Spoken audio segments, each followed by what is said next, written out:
Vavakisika tompoko, ianao Jesosy no fitiavana, tsy manana tokoa izahay, fa mila anao onona ty anatin'ny fonay, azahoanay metia. Ko dia misaotra anao ny amin'ny teny izay nampiteneninao ny mpanomponao teo. Ary ankehitriny Jesosy eo, mbola mangataka aminao izahay, anokatra ny masom-panahinay, anokatra ny sofinay, azahoanay mbola mandre ny teninao amin'ity takariva ity, fa manako lazaina aminay ianao. Avifanay masonao, ianao ny aloha lalana amin'ny fonom-piaina, ianao koa no anendry ny lelako Jesosy eo, anambara zay tianao ambara. Amin'ny anaranao Jesosy, amen. Tenin'Andriamanitra izay nofidiko ry havana, ampahirezana antsika amin'ity hariva ity dia amin'ny filazantsara soratan'i Marka toko faraka amby folo ny andininy faha 12 ka hatramin'ny faha 7. Marka 11:12-24. Ovakitsika amin'ny anaran'i Jesosy izany. Ny nanozonan'i Jesosy ny aviavy tsinamo sy ny nandroan'ny mpivarotra ary ny nanesorany ny varony hiala teo an-kianjan'ny tempoly. Ary noho ny ampitson'iny, rehefa niala tany Betania izy, dia nona Jesosy. Ary nahatsindra viavy anankiray mandravina ery lavidavitra izy, dia nankeo fa toa hahita vony eo aminy. Kanjo no tonga teo aminy izy, dia tsy nahita na inona afa-tsy ravina ihany, fa tsy mbola tonga ny taom-pamoazany aviavy. Ary Jesosy namalika nanao taminy hoe, aza misy mihinana voa avy aminao intsony mandrakizay. Ary ny mpianany nahare izany. Ary tonga tany Jerosalema izy, ary Jesosy niditra teo an-kianjan'ny tempoly, dia nandroaka izay nivarotra sy izay nividy teo an-kianjan'ny tempoly, sady nanjera ny latabatry ny mpanakalo vola sy ny fipetrahany mpivarotra ny voromailala.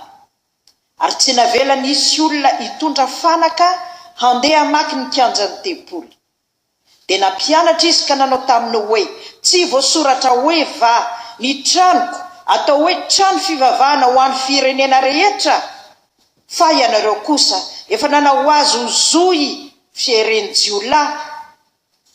Ary nahare izany ny lohan'ny mpisorona mba mpanora-dalàna, ka dia nitady izay aminony azy, saingy natahotra azy izy satria talanjona ny vahoaka rehetra noho ny fampianarana. Ary isakariva dia niala tao an-tanàna izy. Ary noho ny maraina raha nandalo izy, dia hita ny fa efa nalazo hatramin'ny fakany ilay aviavy. Ary Petera nahatsiaka ka nanao taminy hoe, Raby eo, indro efa malazo ilay aviavy nozoninao. Ary Jesosy namalika nanao taminy hoe, manana finoana an'Andriamanitra. Lazaiko aminareo marina tokoa, nazovo no ilaza amin'ity tendrombohitra ity hoe mifindra ka mianjera ny an-dranomasina ka tsy hanahana ao am-pony fa ino fa ho tonga ny zavatra lazainy dia ho azony izany. Ho lazaiko aminareo na inona tonononareo amin'ny fivavahana sy angatahinareo dia mino fa efa nandray ianareo dia ho azonareo izany. Amen. Ray masonao manamasinana amin'ny fahamarinana ny teninao fahamarinana. Amen. Raha metsika lohateny izao tenin'Andriamanitra izao dia ny tenin'i Jesosy miteny hoe manana finoana an'Andriamanitra. Manana finoana an'Andriamanitra. Inona moa no atao hoe finoana ry havana? Ny finoana araky ny teny latina hoe fides dia adika amin'ny teny frantsay hoe confiance, ary Lutera dia miteny hoe ny finoana dia ny confiance absolue, totale, inconditionnelle pour Dieu le Père, Dieu le Fils et le Dieu Saint-Esprit. Ny finoana zany dia ny fahatokina tanteraka, tsy misy fepetra an'Andriamanitra ray, Andriamanitra zanaka, Andriamanitra fanahy masina. Midika koa izy hoe firaisanaina amin'Andriamanitra ray, zanaka sy fanahy masina. Midika koa izy hoe fankatoavana, fitiavana an'Andriamanitra ray, zanaka sy fanahy masina. Ary ny tsy finoana dia ray be ny fahotana. Fa io no miteraka ny fahotana. Adama sy Eva tsy nino ny tenin'Andriamanitra dia teraka ny fahotana. Ka zay olona tsy mino dia mahasamanoto. Fa ny finoana kosa dia fankatoavana ny didin'Andriamanitra. Ary zany fifandraisana amin'Andriamanitra izany dia tahaka ny rano sy ny éponge ry havana. Ny éponge anatin'ny rano, ny rano anatin'ny éponge. Hoarin'i Jesosy koa amin'ny voaloboka sy ny sampany, ka ny tsiron'aina avy ao amin'ny voaloboka makao amin'ny sampany. Ary tenen'i Jesosy koa hoe zay tia, raha misy tia dia tandrina ny teniko, ary ny raiko tia azy ka honina ho aminy, hankao aminy izahay ka honina ho aminy. Zay le fifandraisana. Zay koa ny tenenan'i Jesosy hoe raha tia ianareo ka mitandrina ny didiko dia angatao zay tianareo na inona fa ho tonga aminareo izany. Fa ny firaisanaina amin'i Jesosy dia izao: Jesosy monina ao amintsika, isika monina ao aminy. Zay ilay finoana. Eto dia mifanohitra amin'izany ny zavatra miseho. Inona moa contexte ry havana? Ny contexte eto dia Jesosy nitomany, Jesosy ory, Jesosy tezitra. Niakatra tokoa tao Jerosalema izy, niorakoraka ny olona, nanao osana zanaky Davida, nefa rehefa tonga tao izy nitomany, nalahelo satria ity Jerosalema ity dia ny antsoantso fotsiny, nanompo azy tamin'ny molotra fa ny fony lavitra azy, tsy nahafantatra ny famangina azy. Ary zay koa ny zavatra niseho teto. Ny aviavy dia ilazana ny zanak'Israely, ny heviny, ilazana ny zanak'Andriamanitra zany, ireo firenena zay nofidian'Andriamanitra. Kanefa ahoana ny fon'Andriamanitra tamin'ireo zanak'Israely ireo? Hoy ny teniny ao amin'ny Isaia 1:, mandray sary lanitra ary mianoro tany, fa Jehova no miteny hoe efa nitaiza sy nahalehibe zaza aho, kanjo niodina tamiko ireo. Ny omby mahalala ny tompony ary ny boriky ny finanam-bilon'ny tompony, fa ny Israely tsy mahalala. Ny oloko tsy misaina. Andriamanitra malahelo, Andriamanitra mitomany fa diso fanantenana. Ary zany no niseho teto tao amin'ny tempolo ry havana, nitenenan'i Jesosy hoe ny tranoko atao hoe trano fivavahana ho an'ny firenena rehetra, fa ianareo kosa manao azy ho zoy fiereny jiolahy. Inona moa ny tranon'Andriamanitra ry havana? Dia ty tenako sy tenanao io. Atao trano fivavahana io, atao fifandraisana amin'Andriamanitra io, atao firaisanaina amin'ny Jesosy io. Ary zao ny tenin'i Jesosy hoe raha ho avy ny zanak'olona moa hita finoana eny ambonin'ny tany va izy? Moa ve misy finoana atao anatiko sy ao anatinao? Moa ve misy firaisanaina amiko sy Jesosy? Sao ho zoy fereny jiolahy tahaka izao tenin'i Jesosy izao? Sao ho fitoerany devoly? Sanatria izany ry havana, sao ny jiolahy mameno ny foko, ka dia mampalahelo an' Jesosy izany, mampitomany an' Jesosy izany, mahatezitra azy izany. Ka izany nahatonga azy nandroaka sy nandrodana ny zavatra rehetra izay tao amin'ny tempoly. Ary eto ilay aviavy dia nozoniny Jesosy. Dia gaga ihany ara nandinika ty soratra masina ity, satria matetika Jesosy dia tsara fana antra ary mitondra fiadanana, mitondra teny mampitraka, manasitrana, mampitsangana ny maty. Fa nahoana no ety no manozina izy ry havana? Dia ny zavatra tsapako dia izao, Andriamanitra masina sy marina, ty mpanota fa mankahala fahotana ny Andriamanitra izay ivavahantsika. Ary tsaroko ny tantara kely izay teo amin'ny mamaneny lava, nisy fotoana indray andro mamaneny lava nanontany an'i Jesosy hoe avy taiza ianao Jesosy? Avy nanary any ranona tany amin'ny elo aho izy. Avy nanary any ranona tany amin'ny elo aho, avako malala. Raha mbola misy ny fotoana ibebana, aoka ibebaka, fa izao rehefa manamafoy isika, io Jesosy io mihitsy no anary antsika any amin'ny elo. Ary izany no vokatry ny tsy finoana. Tsaroantsika ny teny n'Andriamanitra ao amin'ny Hebreo izay ilazany fa niapatrapatra tany anefitra ny fatin'ireo zanak'Israely izay tsy nino azy. Efa nitenenin'Andriamanitra fa ianareo dia andova ny tany Kanana, nefa tsy nino ny zanak'Israely. Fa niteny hoe isika tena bitika raha mihoatra n'ireo Kananita ireo. Tsy natoky ny herin'Andriamanitra, ankatezitra Andriamanitra, niapatrapatra tany anefitra ny fatin'izy ireo. Ary ny andininy fahatelo amin'ny toko fahaefatra ao amin'ny Hebreo sy ny andininy fahadimy dia miveriberina ny teny hoe tsy hiditra amin'ny fitsaharako mihitsy izy, tsy hiditra amin'ny fitsaharako mihitsy izy. Ry havako malala, mba tsy izao sy ianao no tenenan'i Jesosy an'izany sanatria hoe tsy hiditra amin'ny fitsaharako mihitsy izy, satria tsy nanana finoana. Eto ty aviavy ity rehefa nozonina dia izao maina tanteraka hatrany amin'ny fakany, maina tanteraka hatrany amin'ny fakany. Dia gaga Petera no ny ampitso nahita hoe ory Jesosy io, maina nge le aviavy ny teneninao e.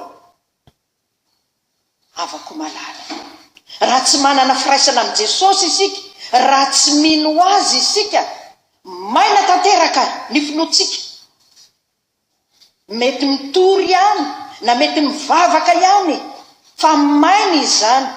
Tsaroko tamin'ny andro ny dadatorako zandry, misy olona hono tena mahay mitory teny be nefa teneniny hoe petrafa devoly.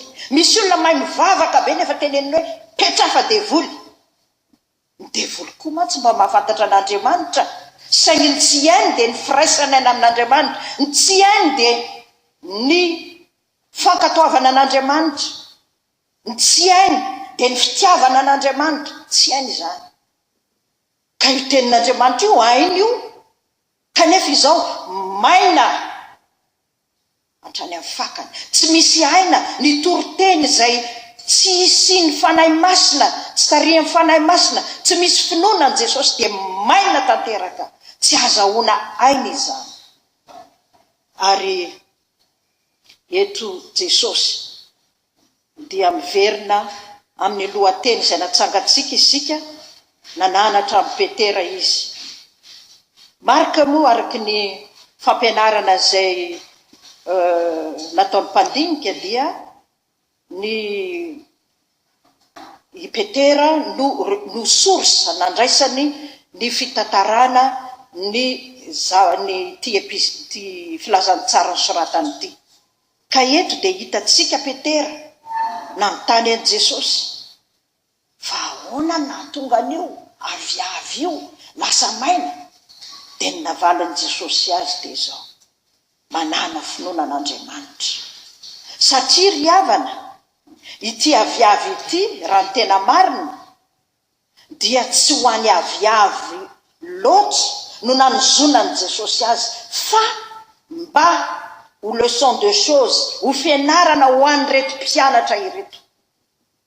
Satria io ny fomban' Jesosy io, mampianatra ny mpianatra izy, mikolokolo amin'ny mpianatra izy mba hampitombo ny finoan'ny mpianatra, dia ataony hita ny mason'ny mpianatra, reny ny sofin'ny mpianatra ny zavatra miseho. Ary zany tokoa nahatonga ny jaona hoe zay renay, zay fahita ny masonay, izany no torianay. Eto dia zao natao tamin'ny aviavy izao, dia tiany Jesosy mba handraisa ny mpianatra lesona. Ary zany ny voasoratra eto ny 2:4, ary ny mpianany nahare izany, nahare le ozina nataon'i Jesosy ny mpianatra. Satria voasoratra tsara eto fa mbola tsy tonga ny taom-pamoazany aviavy, zany hoe mbola tsy saison ny aviavy. Dia maninona ary Jesosy no mitady vokatra sahady amin'ny aviavy nefa mbola tsy saison akory?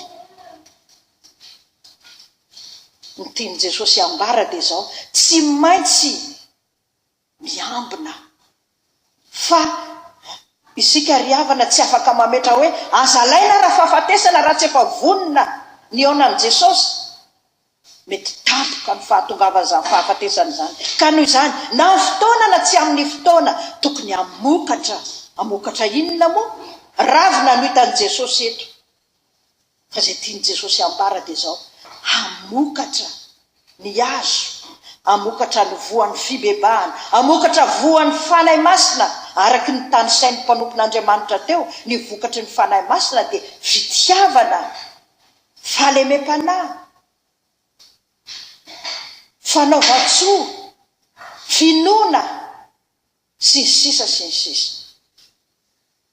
Ka dia mampianatra finoana Jesosy, manana finoana an'Andriamanitra. Ary ny tenin'i Jesosy dia zao: na inona tonononareo amin'ny fivavahana sy angatanareo dia minofy efa nandray anareo, dia ho azonareo izany. Mitovy amin'izay nolazainy ato amin'ny Matthieu 7:20 hoe: ary na inona no angatanareo amin'ny fivavahana atao amin'ny finoana dia ho azonareo izany.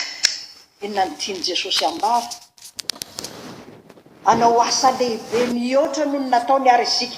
Hoy izy hoe: nazovy ilaza amin'ny tendrombohitra ity hoe mifindra ka mianjera ny ranomasina ka tsy mihananao ampony, fa ino? Fa ho tonga ny zavatra lazainy dia ho azony izany. Ho Jesosy araky ny vaky teny ataontsika mpiandry mandrakarivo: izay mino any asa nataoko no ataony koa, anao asa lehibe mihoatra noho izany aza izy.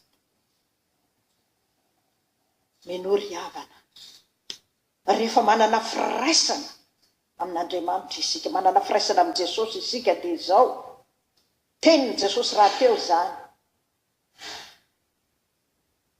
raha toetro anatinareo ny teniko, raha tia ianareo mitoetra anatinareo ny teniko, angatao zay tianareo na inona ho tonga aminareo zany. Satria rehefa manana firaisana aina amin'i Jesosy isika dia afaka miteny tahaka amin'ny Paoly hoe: zahay manana ny sain'i Kristy, mahafantatra ny sitrapon'Andriamanitra, ka tsy hangataka zay zavatra tsy tokony hangatahana fa zay araky ny sitrapon'Andriamanitra. Tsy hanao araky izay nolazain'i Jakoba hoe: mangataka ianareo fa tsy mahazo, satria raha tsy fangataka fa zay sitrapon'Andriamanitra. Afaka malala mitaona antsika ny tenin'Andriamanitra mba hanana ny finoana. Inona moa ny tena finoana tena lazaina amin'ny finoana io ry havana? Jesosy io, Jesosy. Araky ny teny Lotera hoe zay toerana misy an' Jesosy no toerana misy ny finoana. Ataovy ao am-poko sy ao am-ponao Jesosy. Rehefa ao izy dia mamokatra isika. Rehefa ao izy dia mitombo isika. Rehefa ao izy na inona ny nangatantsika dia ho azotsika izany. Voninahitra ny eo an'Andriamanitra ray zanaka sy fanahy masina izay fa azy hatramin'ny taloha indrindra ankehitriny ho mandrakizay mbola vavakisika. Midera mankalaza mame voninahitra anao zahay Andriamanitra ray zanaka sy fanahy masinao, satria ianao no Andriamanitra velona ary ianao dia sarotiny amin'ny fanarahanay ianao, satria mahasaro-piaro anao izahay. Efa vidin-dranao izahay, efa nisahiraninao izahay ka mampitomany anao raha tsy manana finoana, raha tsy manana firaisan'aina aminao, raha tsy mitoetra eo aminao. Mba tsy ho zay le zany Jesosy, mba tsy ho zay sanatria no voaozina fa mbola fotoana zay ibebany izao. Iverenanay aminao, andraisanay anao olona ty anatinay, ka dia hitombo amin'ny fitiavana sy ny fahafantarana anao izay. Amin'ny anaranao Jesosy nandrina sy angatana izany. Amen.